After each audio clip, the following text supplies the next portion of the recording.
Hi there, good afternoon. I just wanted to spend 5 minutes and show you a little bit about papering up. I use ordinary brown paper that I buy from Woolworths to paper up the stock crops. I don't know what other people use. This is what I use. Years ago we used to use a piece of marble, probably about 2 foot square, and we'd coat the marble with a mixture of flour and water, and then we'd put the stock crop and the paper on it, and and then we'd put the stock crop on it and we'd paper up. Today it's convenient to do it this way. This is Agudhere glue. I just use this Selly's Agudhere glue, wood glue, which I can mix with water. I lay this piece of paper that I've cut in the rough shape of a triangle. I don't know how big I've cut it. I truly don't, but you'd want it at least, I guess, 9 inches at the base, about 9 inches square. This is a stock crop, about 20 inches long. I've got a little bit of paper on it. And what I'm going to do with this, I'm going to roll this paper out on it so that it forms a taper. Now, everything, absolutely everything in the whip making game must taper. It has to taper. It can't not taper. It's not right if it doesn't taper. That's called papering up. And you see, when you plait this, and what we do, and again, I mean, I span 9 inches, so I'm going to put it about here. Some people will make it half the length of the handle. My old tutor Eddie Lawrence used to make it span, and he used to only span about 9 inches, 6 inches. Because I'm so limited here, I've got to do things which make it easier for me. My little workshop's only about 2 and a bit metres wide, so I just make myself up a little bench. I can sit it in there, do it up underneath. I've got another longer one just out the side here where I've got a fair bit of leather stored, and I can sort of be comfortable and work here. I've got my sewing machines here, and I said in some of the things that I've written, every time I turn around they hit me behind on some part of it. The other thing I wanted to show you, which is really important, is the fact, my fat liquor, the stuff that I put on my skins. This is my fat liquor. Now that's a mixture of, you'll have to excuse my back, that's a mixture of beef fat, kerosene and ordinary motor oil. Motor oil that I will buy from Woolworths. Valvoline in this case. Just Valvoline motor oil. And I make it up, I put it on my kangaroo skins, and I put it on pretty well anything else, red hide. This is a bit of kangaroo I've been cutting whips out of.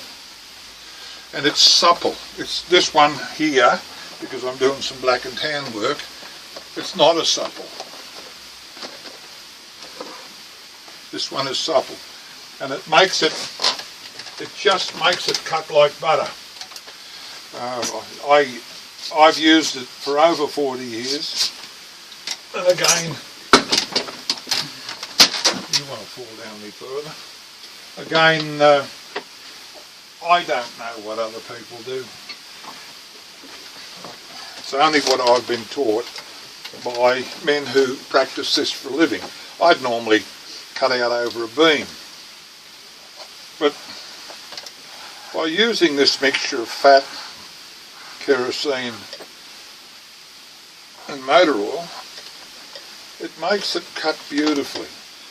Ed Lawrence he would just put ordinary soap on it. Tommy Hill, who gave me the recipe, he always used this particular fat liquor, and it was given to him, recipe was given to him by a man called Tomo, Now, I don't know who Tomo was. He was just an old fella that used to provide skins for whip making. This skin here is a skin that I did the other day. This is just an ordinary cow skin. It's a pretty big sort of a lump of a skin. And all I do with this, I cut half plate handles out of this for drafting canes and that sort of thing. It's reasonably heavy. I suppose it'd be, it could be 1.5, a bit more millimetre.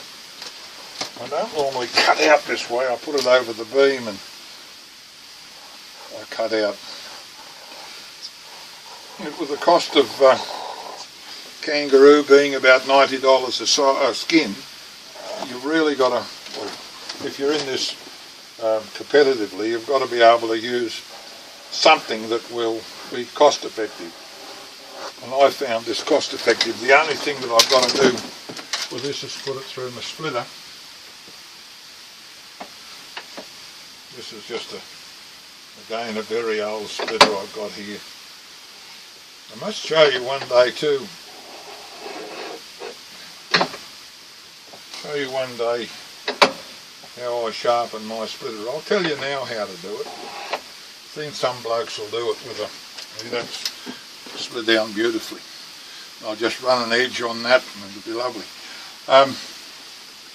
When we left the farm at Camden, there in the dust of the blacksmith shop, old blacksmith shop that was there, was this steel. It was sitting there and it was looking very forlorn and lonely, and I thought I could have you. I kicked the dust away from it, and I use this particular steel, and I don't know how old it would be very, very old. I use this particular steel to sharpen my splitter blades.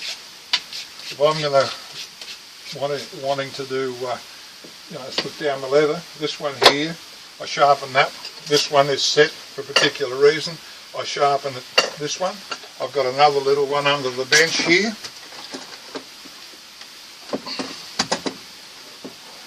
This one sits in the vise and I can split out on that. I've had to modify everything to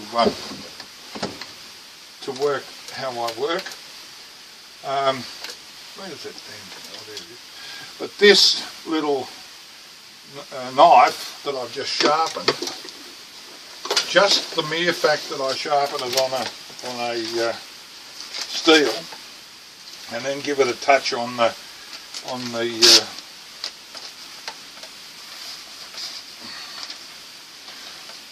strop. I don't use, some blokes might, but I don't. I don't use any form. I don't use oil stones. This is all I use just to cut it, and that's served me very well for a lot of years. And yes, they're razor sharp, but you can't. The only knife that's going to cut you is a blunt one. Sharp knives won't cut you. And this is a Bardsley's knife. I bought a packet of them when I thought Bardsley's were going to go out. Like everything I do, I don't buy one. I went to buy some Astros this morning, come home with 3 packets.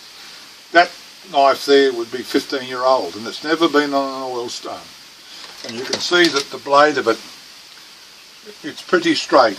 I've got another new one here, and I've got another for Lee. He's a little bit older, that one. But I don't sharpen, even my round knives or anything like that, I don't sharpen them on anything else but a steel. Give them a quick strop on the steel, and I use this if I'm going to pare down, say that was a keeper for a whip, if I'm going to pare that down, just take the edge off it, I use this knife, and it takes it down just to a piece of nothing. I try to make this so I can get cunning and do all these things, and I've got you stuck on there with a bit of tape so I can do it. Anyway, that's what I wanted to show you, just papering up.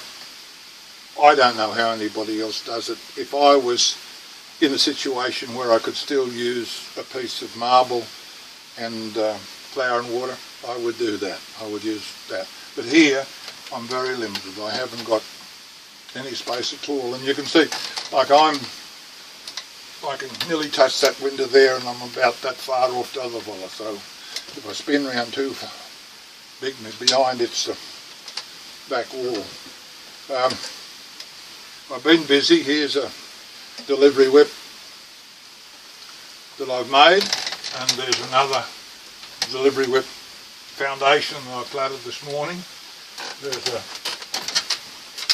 little white hide stop crop and thong that I did, and there's another little